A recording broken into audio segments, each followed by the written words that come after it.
नमस्कार मंडळी, तर मी आहे कल्याणी. तर आम्ही आहोत गावाकडे आणि आज आहे हरितालिका. तर हे बघा, मी आणि आजीनं पूजेचं सामान गोळा केलं आणि मी आता थोडस जेवते.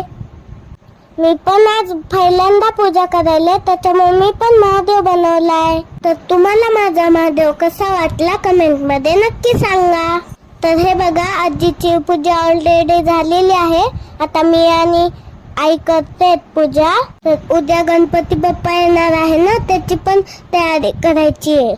तर हे बघा, आई तिला पूजा करू देत नव्हती ना, त्याच्यामुळे मी तिला रांगोळी काढायला दिली. मी पण इथं माझी पूजा करून घेतली. जय देवी हरितालिके. तर आम्ही आजीला कुंकू लावलं, प्रसाद दिला आणि पाया पडलो. तर चालू झाली देवबाप्पाची आगमनाची तयारी. बाय बाय, भेटूया नेक्स्ट व्हिडिओ मध्ये. Bye bye.